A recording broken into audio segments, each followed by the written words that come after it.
ফরিদপুরের মধুখালীতে চালককে চেতনানাশক খাইয়ে ইজি বাইক ছিনতাই চক্রের এক সদস্যকে গ্রেফতার করেছে পুলিশ। উদ্ধার করা হয় ছিনতাই হওয়া ইজি বাইকটিও।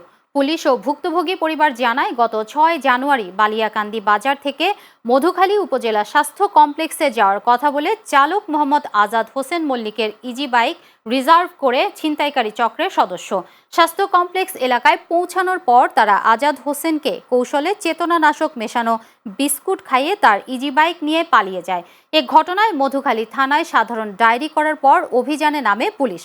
7 জানুয়ারি বোয়ালমারী উপজেলার রেল স্টেশন এলাকা থেকে ইজি বাইকটি সহ ছিনতাই চক্রের সদস্য ইউসুফকে আটক করে পুলিশ। ইউসুফ ব্রাহ্মণবাড়িয়া জেলার কসবা উপজেলার আব্দুল বারেকের ছেলে। কুড়িগ্রামের ফুলবাড়িতে বীর মুক্তিযোদ্ধাদের মাঝে কম্বল বিতরণ করা হয়েছে। বৃহস্পতিবার সকালে কুড়িগ্রামের ফুলবাড়ি উপজেলার মুক্তিযোদ্ধা ভবনে 252 জন বীর মুক্তিযোদ্ধার হাতে কম্বল তুলে দেয় উপজেলা প্রশাসন। অনুষ্ঠানে উদ্বোধন করেন উপজেলা নির্বাহী অফিসার দিলারা আক্তার। এ সময় উপস্থিত ছিলেন উপজেলা মুক্তিযোদ্ধা সংসদের আহ্বায়ক মুজিবুর রহমান, উপজেলা প্রকল্প বাস্তবায়ন কর্মকর্তা সিরাজউদ্দৌলা, উপজেলা আইসিটি কর্মকর্তা রকিবুল ইসলাম সহ আরও অনেকেই। এদিকে পঞ্চগড়ের দেবীগঞ্জ কল্যাণ পরিষদের উদ্যোগে শীতার্থ মানুষের মাঝে কম্বল বিতরণ করা হয়েছে। বৃহস্পতিবার সকালে দেবীগঞ্জ পাবলিক ক্লাব টাউন হলে আয়োজিত এ কর্মসূচিতে প্রায় 150 জন শীতার্থ মানুষের মাঝে কম্বল বিতরণ করা হয়। অনুষ্ঠানে দেবীগঞ্জ কল্যাণ পরিষদের খাদেমগণ উপস্থিত ছিলেন। এছাড়াও সিরাজগঞ্জের উল্লাপাড়া উপজেলার রামকৃষ্ণপুর ইউনিয়নের শীতার্থ ও অসহায় মানুষের মাঝে কম্বল বিতরণ করা হয়েছে। বৃহস্পতিবার সকালে পরিষদ চত্বরে বিভিন্ন ওয়ার্ডের দরিদ্র, বয়স্ক ও শীত কাতর মানুষের মাঝে দ্বিতীয় ধাপে অর্ধশতাধিক কম্বল বিতরণ করা হয়। সিরাজগঞ্জের উল্লাপাড়ায় ওয়ারেন্টভুক্ত মামলার একই পরিবারের 3 জন সহ ওয়ারেন্টভুক্ত মোট 4 আসামিকে গ্রেফতার করেছে উল্লাপাড়া মডেল থানা পুলিশ। গোপন তথ্যের ভিত্তিতে বুধবার রাতে উল্লাপাড়ার বিভিন্ন এলাকায় অভিযান চালিয়ে তাদের গ্রেফতার করা হয়। উল্লাপাড়া মডেল থানার ভারপ্রাপ্ত কর্মকর্তা শাকিউল আজম জানান, অপরাধ দমনে নিয়মিত অভিযান চালানো হচ্ছে। এলাকার শান্তি শৃঙ্খলা বজায় রাখতে পুলিশের এ ধরনের তৎপরতা আরও জোরদার করা হবে। বৈষম্যহীন বাংলাদেশ গড়ার অঙ্গীকার পুনর্ব্যক্ত করেছেন জাতীয় নাগরিক পার্টি এনসিপির সদস্য সচিব আক্তার হোসেন। রংপুরের কাউনিয়া উপজেলার জিন্নাহ চম্পা ফাউন্ডেশন হল রুমে সাংবাদিকদের সঙ্গে মতবিনিময় সভায় তিনি একথা বলেন। এ সময় তিনি বলেন, আগামীতে 11 দলীয় জোট রাষ্ট্র ক্ষমতায় গেলে রংপুর 4 কাউনিয়া পীরগাছা আসনে শিক্ষিত বেকার যুবকদের কর্মসংস্থান, নারীদের নিরাপদ কর্মপরিবেশ, স্বাস্থ্য, শিক্ষা ও আবাসন খাতে বিশেষ উদ্যোগ নেওয়া হবে।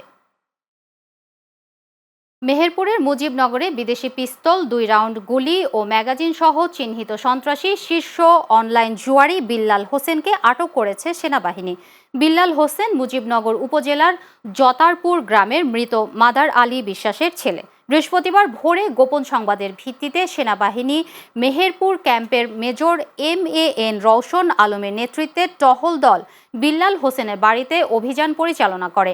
এ সময় তার শয়নকক্ষের ওয়ার্ড্রবের ভেতর থেকে আমেরিকার তৈরি একটি পিস্তল, 2 রাউন্ড গুলি ও একটি ম্যাগাজিন উদ্ধার করা হয়। মুজিবনগর থানা পুলিশ জানিয়েছে, আটক বিল্লাল হোসেন একজন চিহ্নিত সন্ত্রাসী। তার বিরুদ্ধে চোরাচালান, মানি লন্ডারিং, অনলাইন বেটিং ও ক্যাসিনো ব্যবসা, চাঁদাবাজি সহ বিভিন্ন অপরাধমূলক কর্মকাণ্ডে জড়িত থাকার অভিযোগ রয়েছে। এর আগে হুন্ডি এবং মোবাইল ব্যাংকিং এর মাধ্যমে অনলাইন জুয়ার রমরমা বাণিজ্য চলছে মেহেরপুরে। এই শিরোনামে তার বিরুদ্ধে চ্যানেল এসে বিশেষ প্রতিবেদন প্রচারিত হয়। যশোরের বেনাপোলে বিএনপির দেশ গড়ার পরিকল্পনা শীর্ষক রাজনৈতিক প্রশিক্ষণ কর্মশালা অনুষ্ঠিত হয়েছে।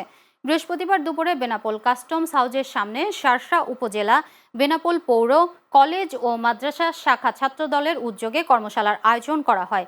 এতে প্রধান অতিথি হিসেবে উপস্থিত ছিলেন যশোর 1 সংসদীয় আসনের ধানের শীষের মনোনীত প্রার্থী নুরুজ্জামান লিটন।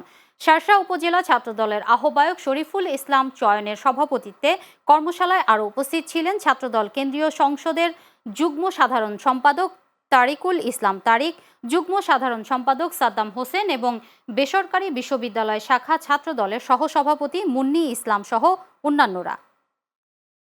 বরিশালে বিভাগীয় সমাজসেবা অধিদপ্তরের আন্তঃপ্রাতিষ্ঠানিক বার্ষিক সাংস্কৃতিক প্রতিযোগিতা অনুষ্ঠিত হয়েছে। বৃহস্পতিবার সকালে নগরীর আলেকান্দাস্থ সরকারি শিশু পরিবার বালিকা ক্যাম্পাসে অনুষ্ঠিত হয় প্রতিযোগিতা। সমাজসেবা অধিদপ্তরের বিভাগীয় কার্যালয়ের পরিচালক মোহাম্মদ রফিকুল ইসলামের সভাপতিত্বে অনুষ্ঠানে প্রধান অতিথি ছিলেন অতিরিক্ত বিভাগীয় কমিশনার রাজস্ব মোহাম্মদ সোহরাব হোসেন। বিশেষ অতিথি ছিলেন পুলিশ সুপার ফারজানা ইসলাম, সিভিল সার্জন ডাক্তার এস মঞ্জুর ইলাহি, স্থানীয় সরকার বিভাগের উপপরিচালক দীনেশ সরকার সহ অন্যান্যরা। প্রতিযোগিতায় বরিশাল বিভাগের ৬ জেলার ১১ প্রতিষ্ঠানের ৪০৮ জন প্রতিযোগী ৩৯টি ইভেন্টে অংশগ্রহণ করেন।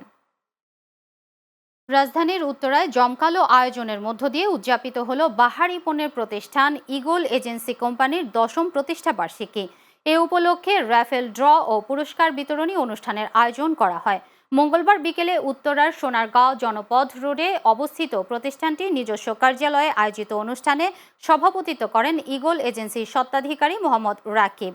অনুষ্ঠানে প্রধান অতিথি হিসেবে উপস্থিত ছিলেন উত্তরা স্যানিটারি অ্যান্ড টাইলস ব্যবসায়ী সমবায় সমিতির সভাপতি মানসুর আহমেদ।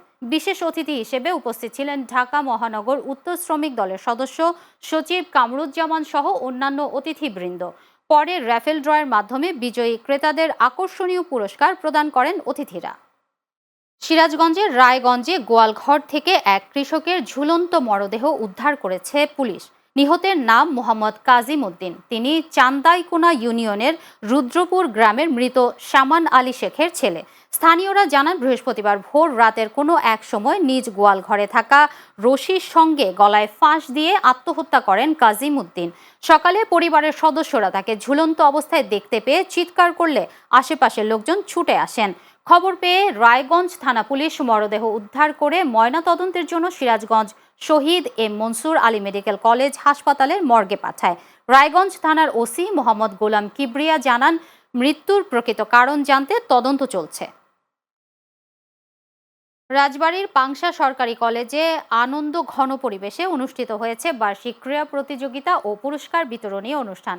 বৃহস্পতিবার সকাল 11:30টায় কলেজ ক্যাম্পাসে প্রতিযোগিতার উদ্বোধন করেন পুলিশের অতিরিক্ত মহাপরিদর্শক খোন্দকার রফিকুল ইসলাম। পাংশা সরকারি কলেজের অধ্যক্ষ প্রফেসর মোহাম্মদ আয়ুব আলী খান সর্দারের সভাপতিত্বে অনুষ্ঠানে আরও উপস্থিত ছিলেন পাংশা উপজেলা নির্বাহী অফিসার মোহাম্মদ রিফাতুল হক, সহকারী পুলিশ সুপার দেবব্রত সরকার, পাংশা মডেল থানার অফিসার ইনচার্জ শেখ মাইনুল ইসলাম সহ কলেজের শিক্ষক ও সাবেক শিক্ষার্থীরা। পরে বিজয়ীদের মাঝে পুরস্কার বিতরণ করেন অতিথিরা।